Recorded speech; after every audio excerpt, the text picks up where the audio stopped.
Hello and welcome to the CosmoParenting Podcast, brought to you by the CMM Institute for Personal and Social Evolution. In this space, we invite you to see yourself as someone who is curious about and actively participating in creating your own meaning around parenting. This is our Validate episode, where in the second episode of each month, we hear a parenting story with the hope that sharing the firsthand experiences of others who are parenting can make you feel seen and validated in your own experiences. Let's begin.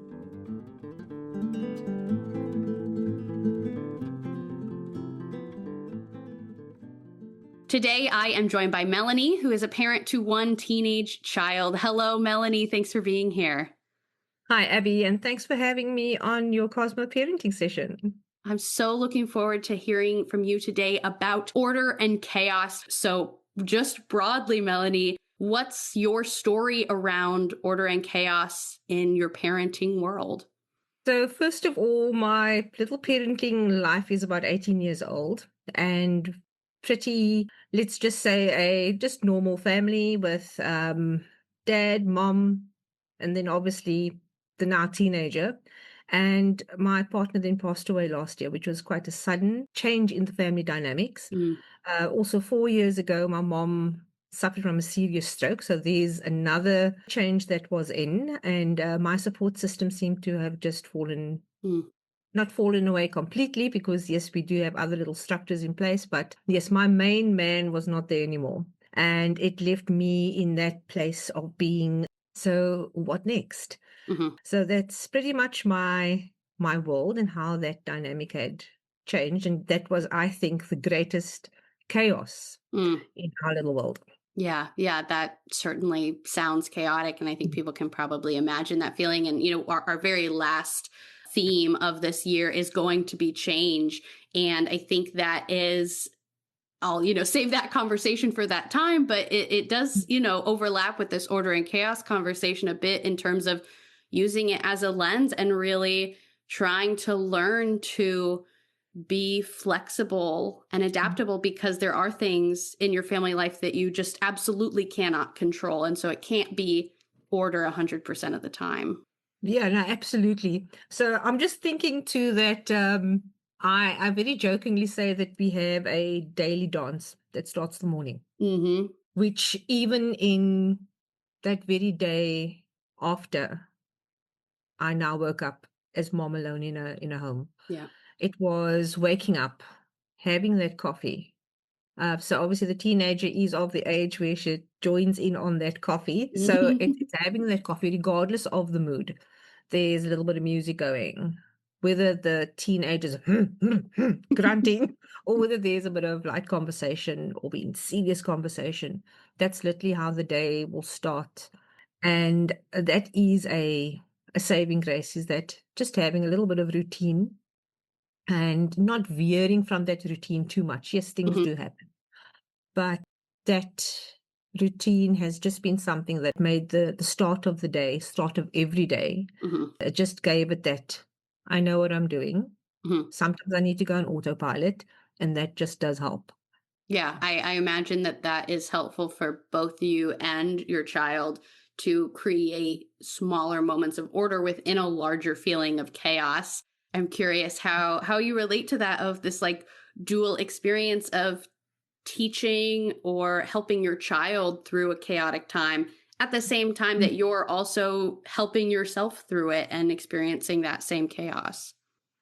So I'm saying that order, it's for me too. I said, Yes. That's my morning dance and routine. So regardless of whoever is around me, I need to start my day like that. There has to be the get up. And I think I've been doing this for years. I get up, it's bathroom routine, it's get dressed, make up the bed, go down, have a coffee. But I'm one of those bodies as well that my mouth opens and works and the brain starts going before my feet hits the ground. Yeah. So that was a big glitch in the thing, is I didn't have anybody to yap to. Right. So I now have a little journal next to the bed, and I still greet Ishkla every single morning, but I just write it in the journal. So for everybody, not just because of this chaotic situation that now came about in our life. It's been something I have been doing. Probably didn't notice it up Mm-hmm. until this time. It was just, you just do things. You go on autopilot. You're a single body. You don't think about anything else. Now it's made me think. Even now, there's an extra element to the getting ready. It's getting ready for mom and the carers day, Mm-hmm. ensuring lunches and all the snacks are all out before I can head off and do my thing. Mm-hmm. So it's just being aware of those little tools or skills that you've already been practicing. Mm-hmm. Just think about what you have been doing Mm-hmm. and realize that you've actually got your own answer there. It's just something you haven't quite locked in as, hey, Yeah. this is a tool in my kit.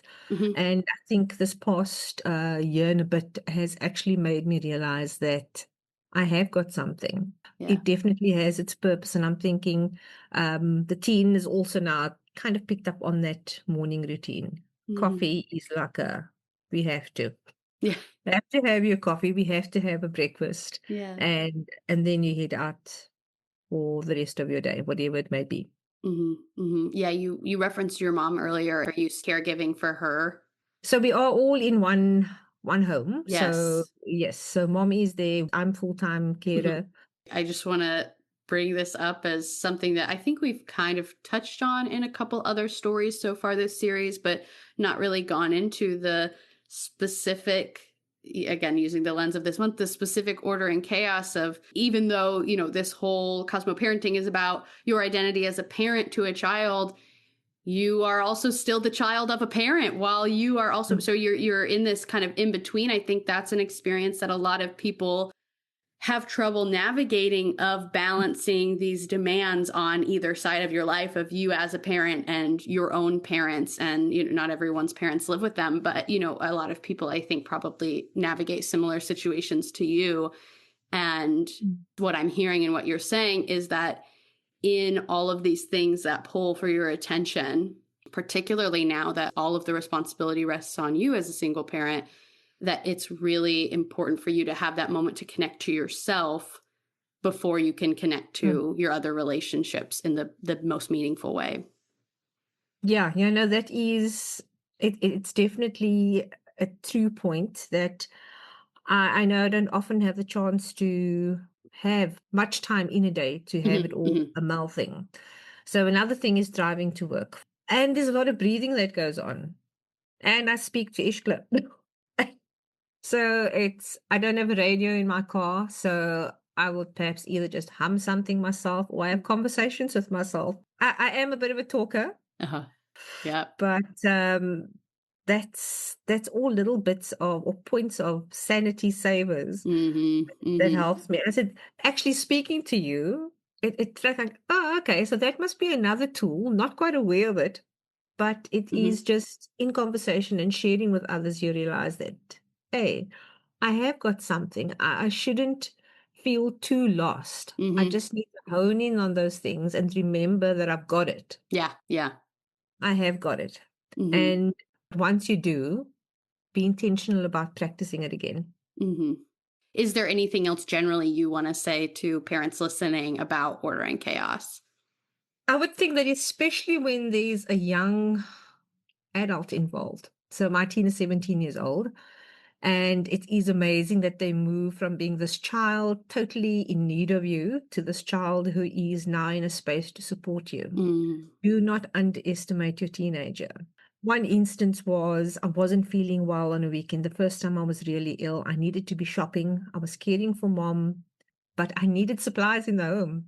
And this child was like, Mommy, the online shopping app. mm. It was like, oh my heavens, that easy, Yeah. that easy. So yes, you have that teen that is bordering between child and adult, but there's a little voice of reason in there too. And just remembering that they are watching you as you are parenting them. They Mm, are picking up little things that sometimes you lose sight of along that journey, but they are sitting taking notes. mm. And I sometimes think, oh, thank heavens I have a child that actually knows what to do. I'll be in an app, it's like, don't know Yeah. what to do. And then obviously, there's my saving grace. Mm, So yes, I'm thankful that there are times that I think I am a reasonable parent.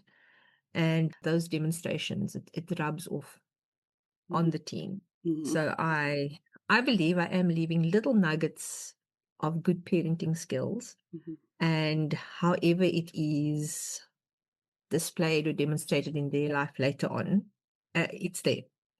So that's a little bit about the order and chaos in my life. Yeah, that was so beautiful. Thank you so much for sharing that on the end, Melanie. And thank you for sharing everything you have today. And to everyone listening, thank you for joining us too. Don't forget to check out www.cosmoactivities.com for our other resources in this series. And be sure to comment on this podcast episode on the Cosmo Parenting Substack. We are so grateful to be on this journey with you, and we will look forward to joining you next week for our Animate episode.